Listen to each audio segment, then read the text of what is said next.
Así que si os parece vamos a orar. Primero vamos a presentar nuestros corazones para que la palabra pues cale en ellos y pueda transformarnos y hacernos pues seguir creciendo y parecernos más a Jesús. Señor, te damos muchas gracias porque en esta mañana sabemos que tú estás aquí y también sabemos que tu palabra es viva y es eficaz y es más cortante que toda espada de doble filo y penetra hasta lo profundo de nuestros corazones. Y queremos que en esta mañana lo que vamos a hablar y lo que vamos a exponer, que suceda esto en nuestra vida, Señor, que tú atravieses nuestra alma, atravieses nuestro espíritu y llegues hasta lo más profundo para transformarnos, para cambiarnos, para quitar aquellas cosas que quizá no te agradan, aquellas cosas que quizá no estamos haciendo ni viviendo de manera correcta. Así que te presentamos la exposición de esta mañana para que tú hables a nuestras vidas y nos sigas haciendo crecer, Señor. Amén. Amén. Seguimos con nuestra serie que estamos haciendo sobre la carta a los Hebreos y que titulamos Jesús, la confirmación del nuevo pacto. Y si me queréis acompañar, vamos a leer en el capítulo número 9 los últimos versículos, los versículos del 23 al 28. Hebreos, capítulo 9, versículos del 23 al 28.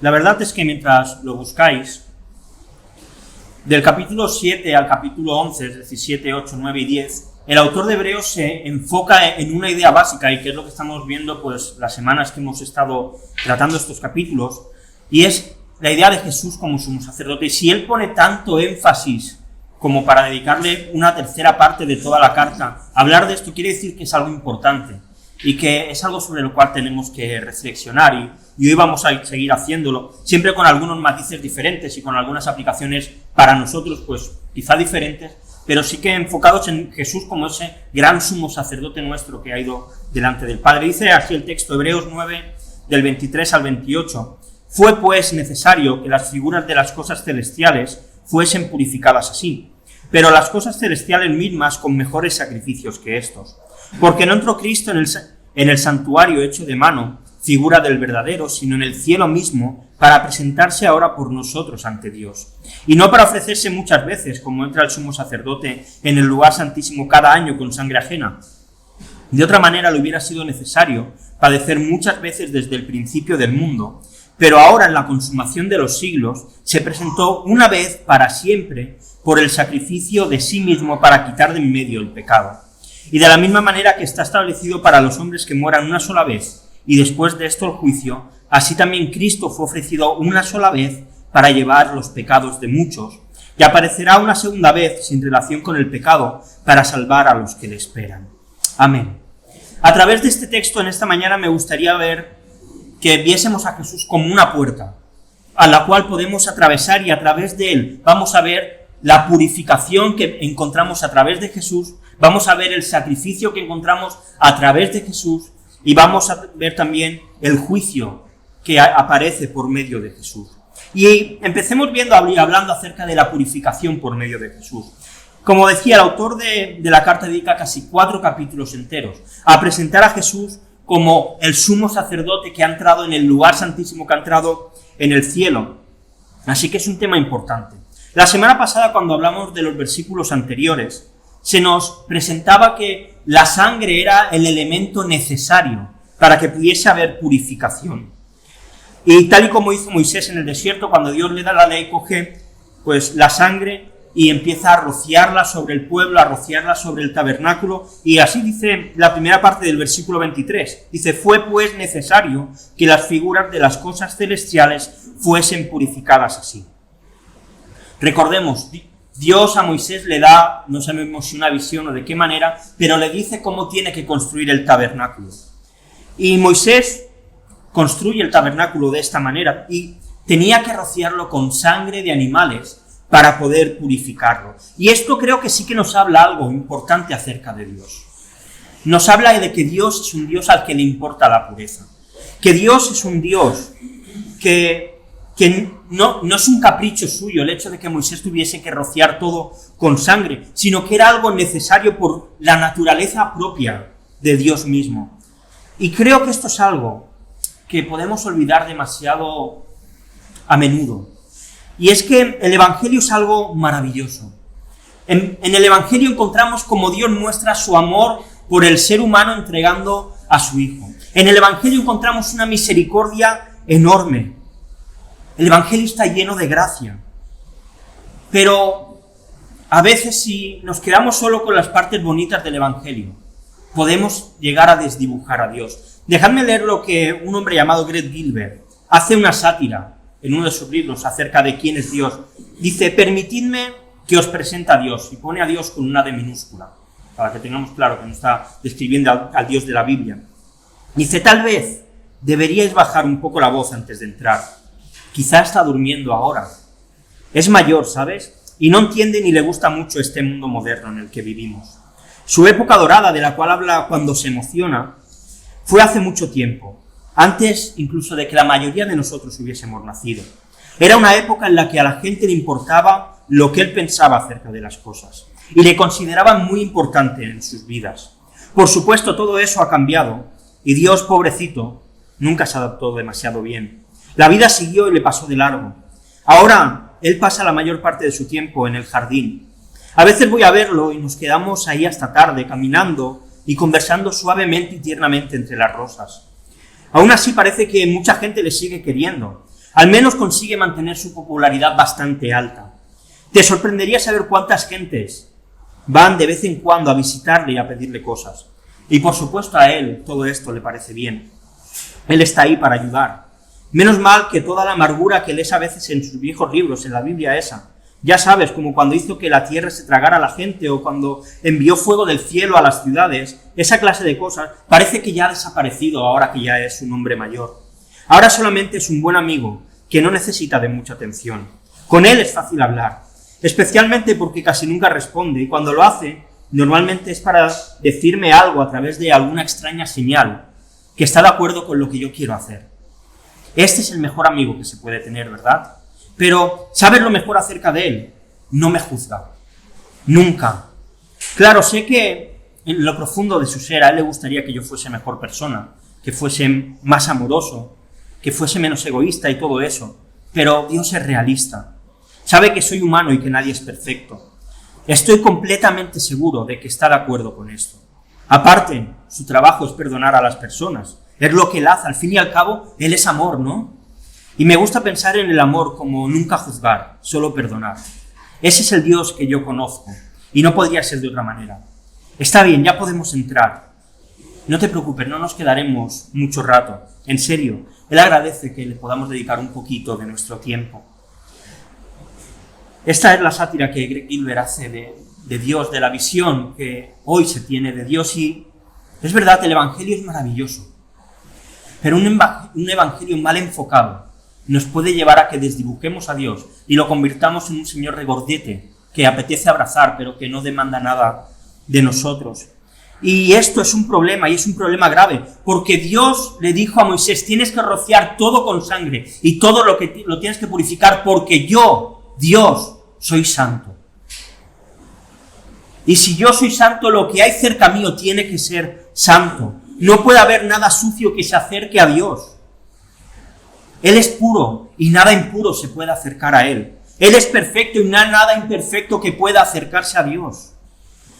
Claro que en Jesús encontramos el camino al lugar santísimo. Porque Jesús entró y los sumos sacerdotes entraban sin salían. Jesús se quedó en el lugar santísimo. Él ha abierto la puerta para que podamos entrar. Pero el Dios que está en el lugar santísimo es el mismo Dios que le dijo a Moisés: rocía todo con sangre. Es el mismo Dios que mandó fuego a Sodoma y a Gomorra. Es el mismo Dios que hizo que a Jonás se lo tragase un gran pez. Es el mismo Dios que destruyó toda la humanidad con agua cuando Noé construyó el arca. Sigue siendo un Dios santo. Claro que Dios está accesible, pero cuidado con cómo nos acercamos a Él. A veces decimos: bueno, con dedicarle 10 minutos al día a Dios está bien. Ese no es el Dios de la Biblia. Porque si le dedicamos 10 minutos a Dios, quiere decir que estamos dedicando más tiempo a otras cosas.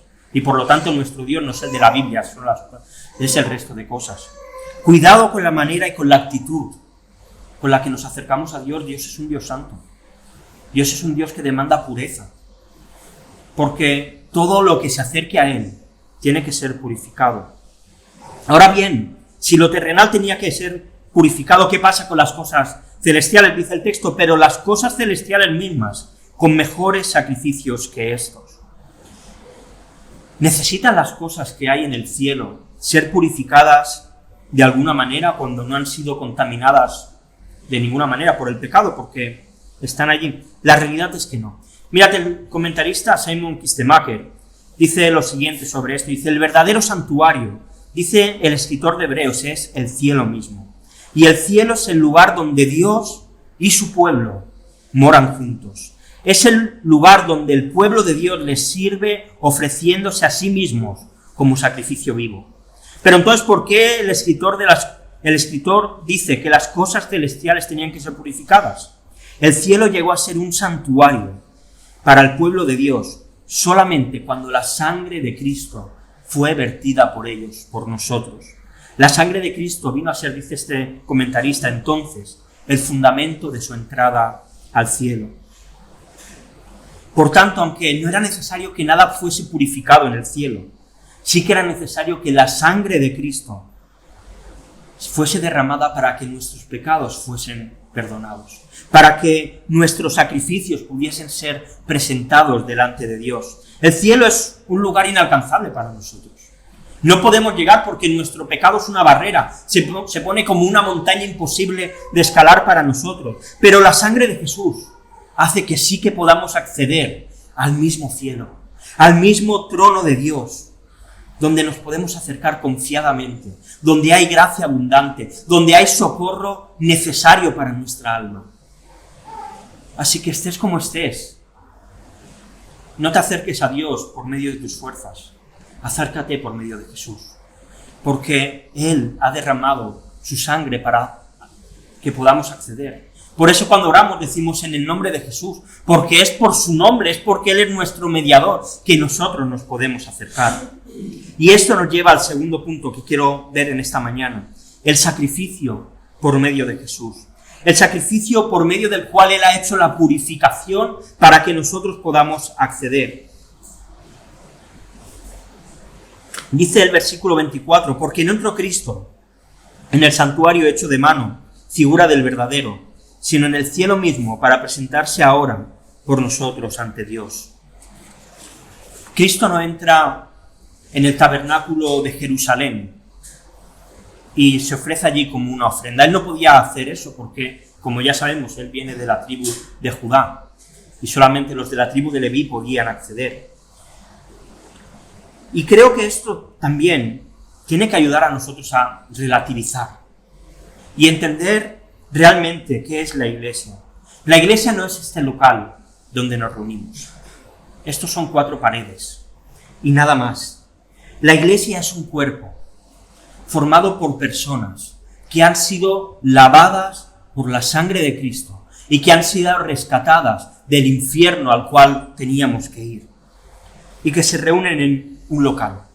Sí, nos reunimos en un local, pero este local no es santo. Este local no tiene ninguna pureza. Este local no tiene nada especial. Son 4 paredes que se puede dedicar a esto y cuando salgamos se puede dedicar a hacer catering y seguiría siendo exactamente igual. Lo que hace que sea diferente es que la sangre de Cristo ha redimido a las personas que se reúnen aquí. Que la sangre de Cristo nos ha cubierto para perdonarnos totalmente. Y entonces cuando nosotros estamos aquí, este lugar se vuelve santo, pero no por el lugar, sino por nosotros.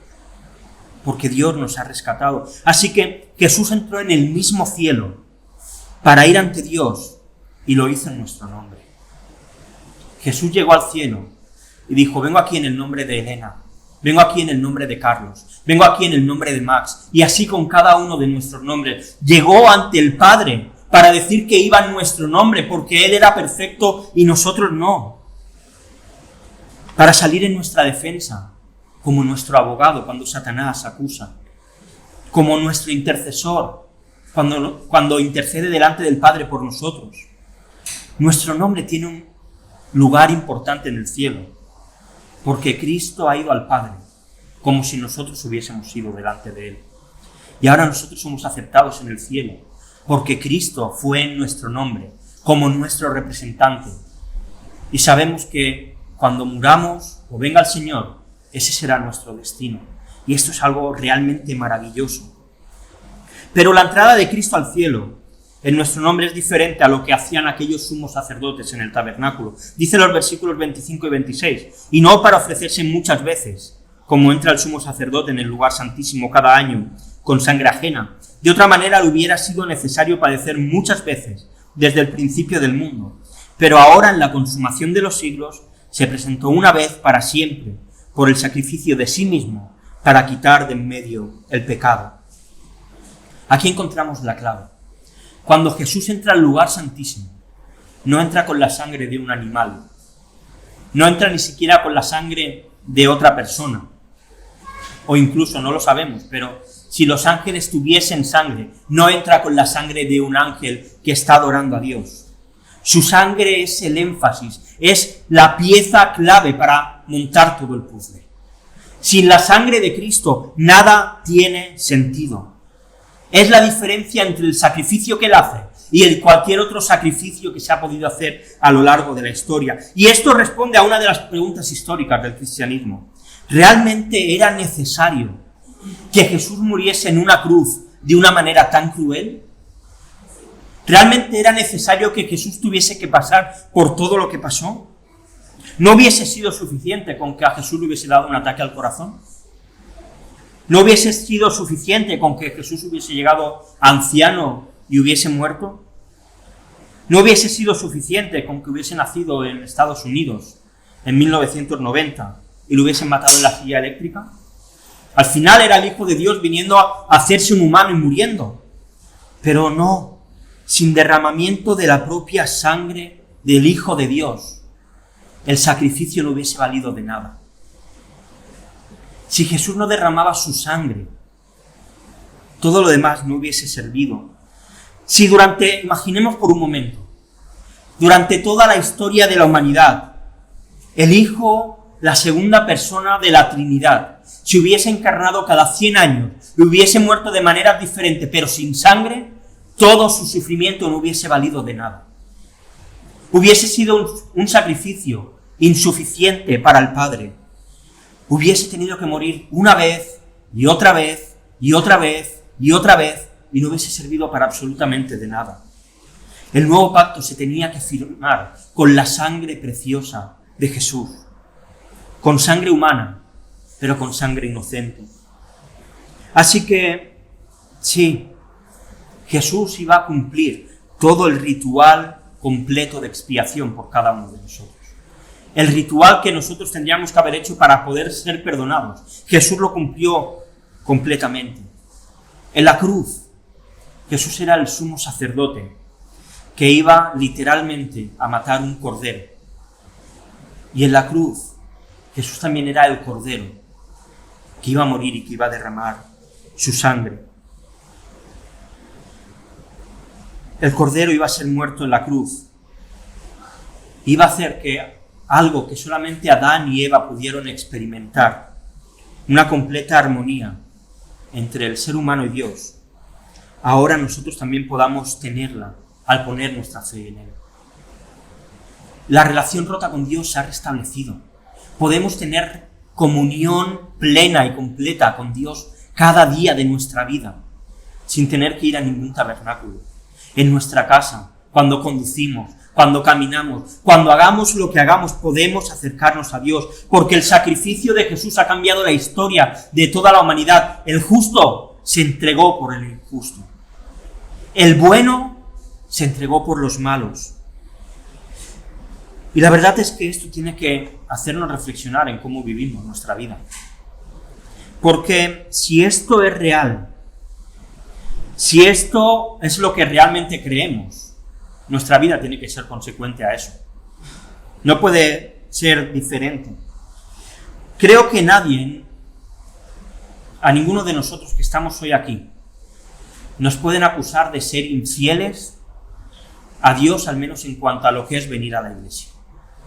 Venimos los viernes, venimos los domingos, si hubiesen más cultos, estoy seguro que vendríamos. Somos personas fieles y creo que Dios valora esa fidelidad en nosotros. Pero, ¿cómo es nuestra vida en la intimidad? Porque a Dios no le importa lo que pasa solamente cuando venimos aquí a la iglesia. A Dios le importa lo que pasa en los días que vivimos cada día. A Dios le importa lo que pasa cuando trabajamos. A Dios le importa lo que pasa cuando estudiáis. A Dios le importa lo que pasa cuando estamos con nuestro marido y con nuestra mujer. Cómo tratamos a nuestros padres y a nuestros hijos. A Dios le importa lo que decimos en nuestra casa acerca de otros cristianos o de nuestros vecinos. A Dios le importa la manera en que nosotros nos comportamos, lo que hay en nuestros corazones. Y sabes, si realmente creemos que Jesús ha muerto por nosotros, no podemos vivir de cualquier manera. ¿Para qué aprovechamos nuestro tiempo? ¿Para que el reino del Dios avance? ¿O para que nuestro corazón y nuestro ego y nuestro placer se cubra? Es difícil vivir de manera correcta el Evangelio. Es difícil vivir una vida santa. Es difícil no dejarnos guiar por la ociosidad, por la pereza. Es difícil. Pero igual que es verdad que es difícil, también es verdad que tenemos al Espíritu Santo, el cual, cuando Jesús se fue, dijo: yo os voy a enviar al Consolador, el cual os va a guiar, el cual os va a confrontar con vuestro pecado, el cual os va a consolar, el cual os va a recordar las palabras que yo he dicho, el cual os va a enseñar cómo andar. En nuestra devoción a Jesús no estamos solos. Si lo intentamos hacer por nuestras fuerzas, estamos perdidos. No lo vamos a conseguir, olvídate. Ninguno de nosotros somos tan fuertes como para dedicar nuestra vida completa a Jesús. Pero el Espíritu Santo está con nosotros.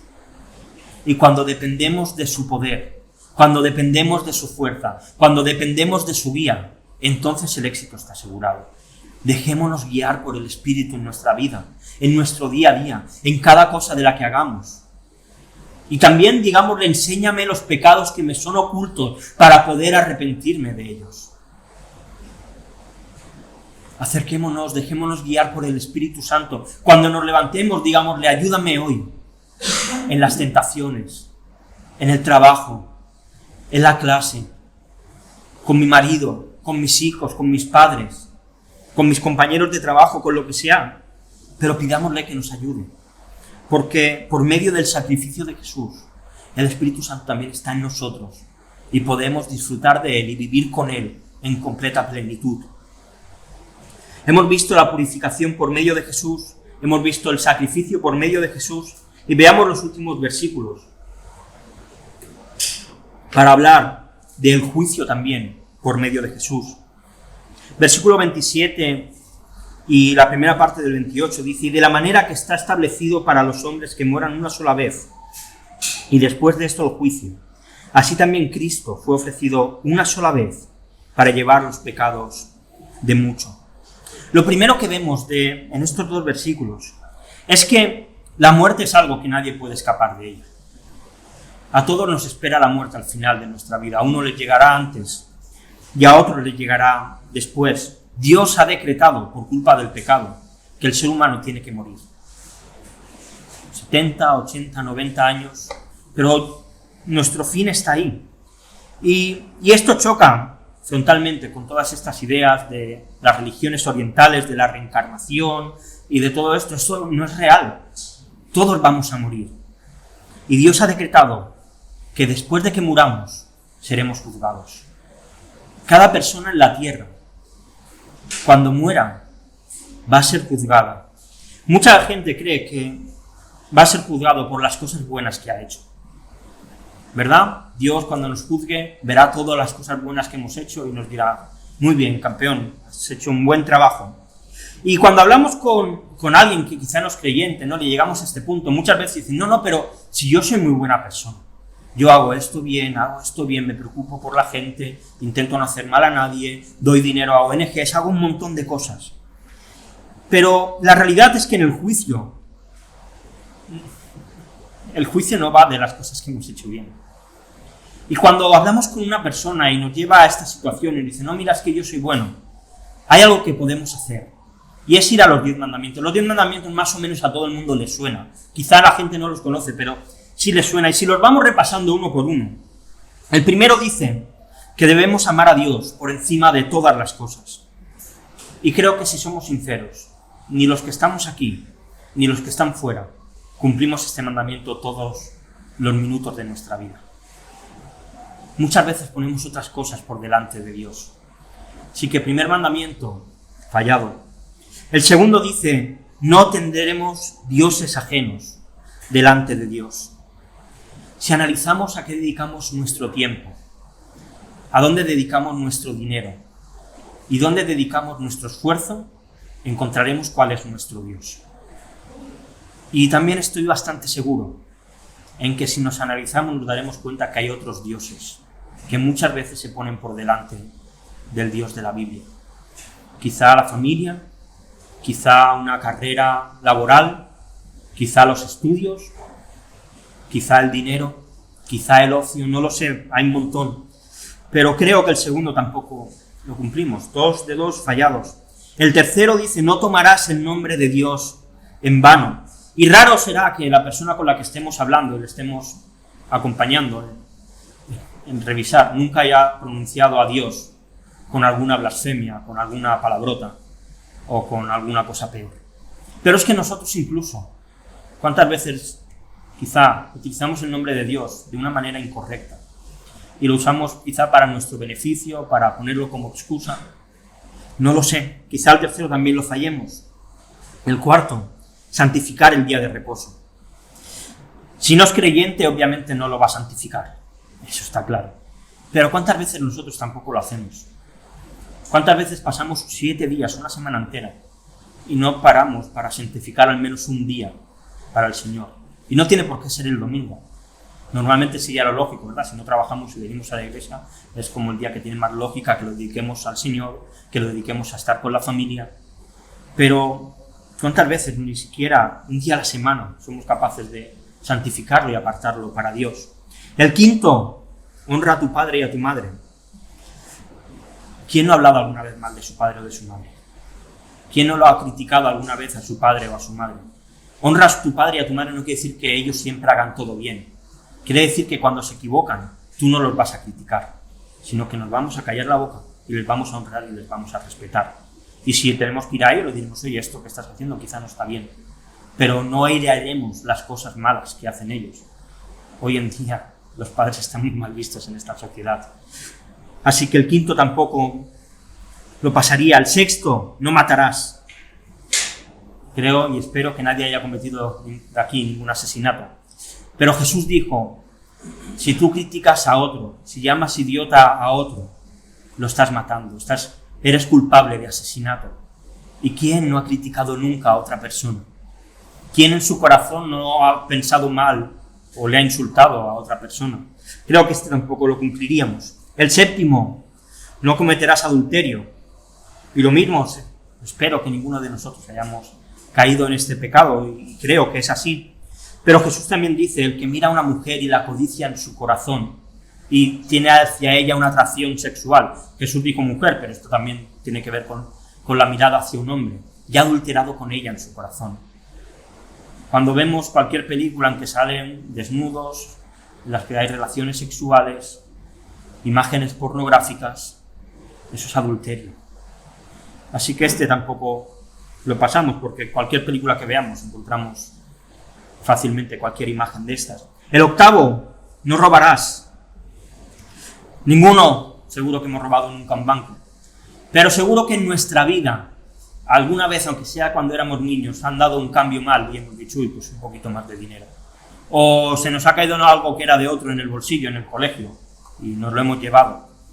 O hemos sido impuntuales, queriendo y le hemos robado el tiempo a otra persona que ha estado esperándonos. Esto es robar también. Así que tampoco lo pasamos. El octavo. El noveno dice no mentir sobre otro, no levantar falso testimonio. Y yo no sé tú, pero yo alguna vez he dicho alguna mentira. que igual he dejado mal a otro, pero para poder librarme yo. Y creo que si somos sinceros, todos en algún momento seguramente hemos hecho algo así. El 10º, no codiciar nada de otra persona. Yo no sé tú, pero yo he sido envidioso de otros. De sus trabajos, de cómo les va la vida, de una cosa, de otra. Dice el texto, ni de su mujer, ni de su buey, es decir, ni de su trabajo, ni de su dinero, ni de lo que tiene, ni de su casa. Y seguro que algunos hemos deseado lo que otros tenían. Es muy fácil demostrar a cualquiera que hemos roto las normas de Dios. Y solo estamos mirando los 10 mandamientos. Si mirásemos toda la ley, encontraríamos muchas más cosas. Y cuando muramos, va a haber un juicio. Y esto es real. Si yo ahora mato a alguien, ya sea queriendo o sin querer, y me llevan a un juicio, el juez me va a juzgar porque yo he matado a alguien, no me va a juzgar por las cosas buenas que yo he hecho. No me va a juzgar porque yo predicaba en la iglesia o porque yo he ayudado y he dado dinero para no sé qué. Ese juez me va a juzgar porque yo soy un asesino. Y por lo tanto, da igual todo lo bueno que yo haya hecho, voy a acabar en la cárcel. Mayor o menor condena según lo que haya hecho, pero esta es la realidad. Y la gente que está fuera va a ser juzgada. Y da igual lo bueno que hayan hecho porque han roto los mandamientos de Dios. Y su destino es el infierno. Es el infierno. ¿Tú crees en el infierno? ¿Crees que es real el infierno? Y pregunto esto porque todos sabemos que la Biblia habla del infierno. Seguramente si nos hiciese una pregunta, hasta podríais citar versículos que hablan de cómo es el infierno. Pero no te estoy preguntando si tú sabes si la Biblia dice que el infierno existe. Lo que estoy preguntando es si creemos que el infierno es real. ¿Y sabes qué? Creo que no lo creemos. Creo que no creemos que el infierno es real. Y te lo voy a demostrar con un ejemplo. ¿Cuántos de los que estamos aquí durante esta semana le hemos hablado a más de 100 personas acerca de Jesús? Si alguno lo ha hecho, que levante la mano. Yo no puedo levantarla. Cuando llegó el COVID y veíamos en la tele los cientos y los miles de casos de muertes diarias, de personas infectadas con el virus, era desgarrador. Era algo que asustaba realmente. Tuvimos que quedarnos en casa para no contagiarnos, porque no sabíamos cómo esto reaccionaba. Si tú hubieses tenido una medicación que lo curara, te habrías quedado en tu casa o habrías salido a la calle a dársela a todo el mundo. Estoy seguro que todos hubiésemos salido a repartirla para poder recuperar la vida, ¿verdad? Pero, ¿sabes algo? A nuestro alrededor hay más personas infectadas por el pecado y que se van al infierno que personas que tenían el COVID. Y de la manera que está establecido que para los hombres que mueran una sola vez y después el juicio. Nuestros compañeros de trabajo se van al infierno. Vuestros compañeros de clase se van al infierno. Los vecinos que viven encima tuyo, debajo tuyo y al lado tuyo se van al infierno. Nuestros amigos se van al infierno. Y esto nos debería amargar la vida. El problema está en que no lo creemos. O una de dos, o no creemos en el infierno, o nos da igual la gente. También puede ser.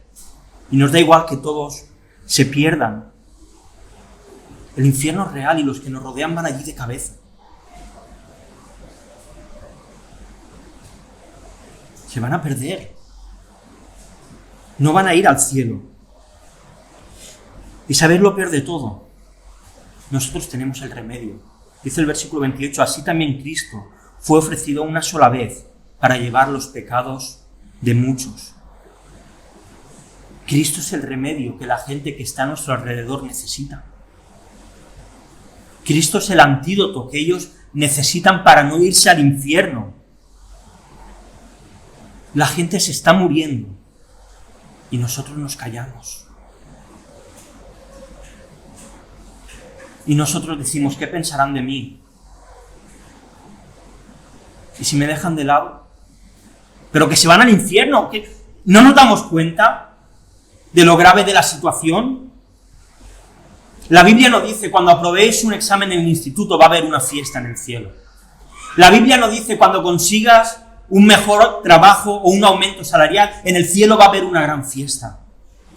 La Biblia dice que cuando un pecador se arrepiente, hay fiesta en el cielo. Porque eso es lo realmente importante. No importa nada predicar, tocar un instrumento, pasar la ofrenda, limpiar la iglesia. La gente se pierde fuera. Está muy bien este ecosistema que nos hemos montado, pero es una burbuja que no vale de nada si la gente se pierde. Jesús se ofreció para llevar el pecado de muchos. Y nosotros no lo guardamos para aquí. Jesús es mío y no lo comparto con nadie. Y mis compañeros, si se mueren, se van al infierno. Y mis vecinos arman tanto jaleo que no les voy a hablar nunca de Jesús porque son tan malos y me hacen la vida tan difícil. Se van al infierno. Hermanos, tenemos que espabilar. Necesitamos predicar el Evangelio. Luego lo aceptarán o no, eso ya no es cosa nuestra. Yo no voy a cambiar el corazón de nadie, ni tú tampoco. Eso es obra del Espíritu Santo. Pero que nadie llegue el día del juicio y diga, Dios, es que aquel que va para el cielo nunca me dijo nada de esto. Que nadie nos pueda acusar nunca, hermanos. Prediquemos el Evangelio. Porque si solamente si solo uno se llegase a arrepentir, todo por lo que pasemos habrá valido la pena. Y la segunda parte del versículo 28 nos ofrece una esperanza enorme. Dice, y aparecerá por segunda vez sin relación con el pecado para salvar a los que lo esperan. Jesús vino hace 2000 años aproximadamente y vino en relación con el pecado. Él se hizo un hombre, él soportó las consecuencias del pecado, se cansó, tuvo que trabajar, se sintió solo, tuvo dolor, se sintió tentado como nosotros, aunque él no falló. Pero hay una promesa hermosa, una promesa sobre la cual fundamentarnos y que nos tiene que animar a predicar el Evangelio. Dice Apocalipsis 19, del 11 al 16, entonces vi el cielo abierto, y he aquí un caballo blanco, y el que lo montaba se llamaba Fiel y Verdadero, y con justicia juzga y pelea. Sus ojos eran como llama de fuego, y había en su cabeza muchas diademas, y tenía un nombre escrito que ninguno conocía sino él mismo. Estaba vestido de una ropa teñida en sangre, y su nombre es el Verbo de Dios. Y los ejércitos celestiales, vestidos de lino finísimo, blanco y limpio, le seguían en caballos blancos. De su boca sale una espada aguda, para herir con ella a las naciones, y él la regirá con vara de hierro, y él pisa el lagar del vino del furor y de la ira del Dios Todopoderoso. Y en su vestidura y en su muslo tiene escrito este nombre: Rey de Reyes y Señor de Señores. Cristo va a volver.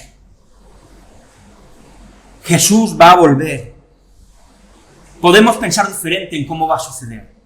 Los hay que piensan que vendrá antes de la tribulación, otros que vendrá después. Hay unos que piensan que hay un juicio, otros que piensan que hay 2, otros que piensan que hay 7. Hay unos que piensan que habrá un periodo de 1000 años y otro que no lo habrá. Todo esto está muy bien pensarlo, pero lo que sí creemos todos, Cristo va a volver. Y esta es nuestra esperanza. Ya no va a volver como un siervo sufriente, ahora va a venir como alguien que viene venciendo y para vencer, que viene en un caballo blanco para vencer y para gobernar y para instaurar su reino. Pero dice que vendrá para salvar a los que le esperan. ¿Estás esperando tú a Jesús? Esta mañana te has levantado y has dicho, ojalá hoy sea el día. Ojalá hoy sea el día. Mira, déjame explicarte una parábola que explica Jesús en Mateo 25. Una parábola de 10 mujeres. 10 mujeres que eran vírgenes, es decir, no se habían casado ni habían tenido relaciones sexuales. Y para una boda cogieron lámparas para esperar al novio. Es normal en la cultura judía de aquella época que el novio pasaba y recogía a las vírgenes amigas de la novia para ir a casa de la novia a celebrar el banquete. Y cogieron lámparas, 5 cogieron lámparas, pero no cogieron aceite para poder alimentar las lámparas. Y hay 5 que cogieron lámparas y cogieron aceite por si el novio tardara poder volver a alimentar el fuego. El novio tardó y todas ellas se durmieron. Las 10 empezaron a dar cabezazos y a dormirse. Cuando el novio llegó, se despertaron, se levantaron, prepararon sus lámparas. Pero aquellas 5 que no habían cogido aceite no estaban preparadas para irse con el novio. Así que le pidieron aceite a las otras. Le dijeron, danos un poco de vuestro aceite. Las otras dijeron, mira, si te doy, puede ser que yo me quede también sin y al final tengamos todos mis problemas. ¿Por qué no vais y compráis aceite? El novio llegó y aquellas que se habían ido a comprar aceite no estaban. Y el novio cogió a las 5 que tenían el aceite y se las llevó a la boda. Y las otras 5 llegaron a la boda y empezaron a pecar. Y el novio fue y les dijo, iros de aquí porque no os conozco. No tengo ni idea de quiénes sois. Y el versículo 13 de esta parábola dice, velad, pues no sabéis ni el día ni la hora en que el Hijo del Hombre ha de venir. Jesús va a volver. La clave está, y la pregunta es, ¿estamos nosotros esperándolo? ¿Estás esperando el regreso de Jesús? ¿Estamos preparados? La parábola no dice ni siquiera que ellas estaban despiertas. Todas se durmieron. Quizá estamos dormidos, pero ¿estamos preparados? ¿Tenemos nuestra lámpara y nuestro aceite listo? ¿Está nuestra vida en orden? ¿Está nuestra vida llena del Espíritu Santo para que no se apague? ¿Estás listo para que Jesús venga ahora mismo? ¿Qué pasaría si viniese ahora? ¿Cómo te pillaría? ¿Con aceite o sin aceite? Necesitamos, como hemos dicho antes, dar a otros el remedio al pecado que es Jesús. Pero nosotros también tenemos que estar listos. ¿Estás preparado? Jesús es nuestro sumo sacerdote. Con su sangre nos ha purificado. Con su sacrificio nos permite entrar al lugar santísimo y acercarnos a Dios. Pero no debemos olvidar que hay un juicio tras la muerte. Una muerte por la que si el Señor no viene antes, todos vamos a pasar. Y que ahí fuera hay mucha gente que se pierde. Mucha gente que necesita que nosotros le demos las buenas noticias de que hay un Dios que es amor, que hay un Dios que es misericordioso, pero que también es santo, pero que si se arrepienten de sus pecados y ponen su fe en Jesús como nosotros hemos hecho, el día en que Jesús vuelva, estaremos todos preparados, estaremos todos listos. Vamos a orar. Señor, gracias porque por medio tuyo, Señor, hemos sido purificados con tu sangre. Porque por medio tuyo podemos acceder al lugar santísimo y acercarnos al mismo trono de Dios. Y perdónanos si a veces nos acercamos de manera incorrecta. Perdónanos si a veces no nos acercamos con la reverencia que debiéramos. Perdónanos si no te tratamos con el respeto que deberíamos. Ayúdanos a hacerlo, Señor. Y a no olvidar que estamos ante un Dios santo y ante un Dios justo.